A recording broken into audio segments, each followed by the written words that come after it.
So we started Centrose 2007, and we are really focused on targeting a class of hormones that we make in our bodies. And these hormones are actually quite active, especially early on in gestation when people are just starting to grow in the womb. And then at some particular time, that cell growth stops and these drugs get highly upregulated. And so they're basically a way of our cells, or our bodies, to stop unwanted cell growth. And we take those drugs, put them onto a targeting mechanism called antibodies, and we target them directly to cancer cells, because those are the kind of cells that we don't want growing in our body, obviously. And it turns out that they are very different in their cell surface topography. And that is a real recognition target for our drugs. And we think we can really make a difference because these seem to be very safe to normal cells, but they are very potent at killing cancerous cells that are growing in your body that are different in this type of protein recognition surface chemistry. Interesting story. We found something really interesting in a set of drugs that the National Cancer Institute has been working on for about 20 years, but never could make it druggable for cancer.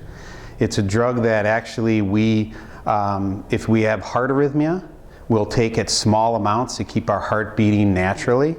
It's actually the University of Wisconsin was the first to show that this drug was a good anti-cancer drug back in 1964. So there's actually been quite a bit of money focused on these drugs, but pretty much people have given up on them because they were toxic to normal cells. What we have been able to do is actually take this, attach it to an antibody, which is something else that's made naturally in our bodies to fight disease, for example, and we create antibodies. In fact, the first one we licensed initially from the National Cancer Institute in Japan, and then we transformed it into a humanized antibody. It targets what's called metastatic cancers. These are the late stage cancers that most chemotherapies really don't do a good job at.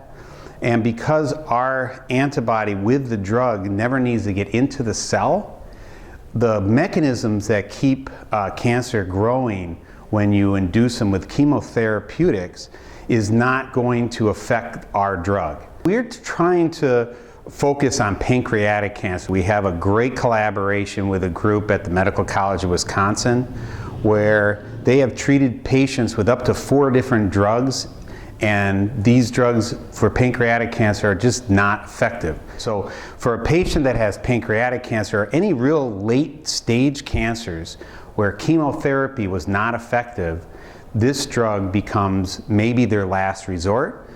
But as we get more and more data in human patients, I feel it could be an early resort as well, because it seems to be so safe on normal tissues, normal cells. And so, for example, your hair doesn't fall out, you don't throw up, you don't get sick. All these horrible things that chemotherapeutics do to a patient may be a thing of the past when we can now target drugs not only to normal cells and all cells, but just to the cancer that's creating all the problems.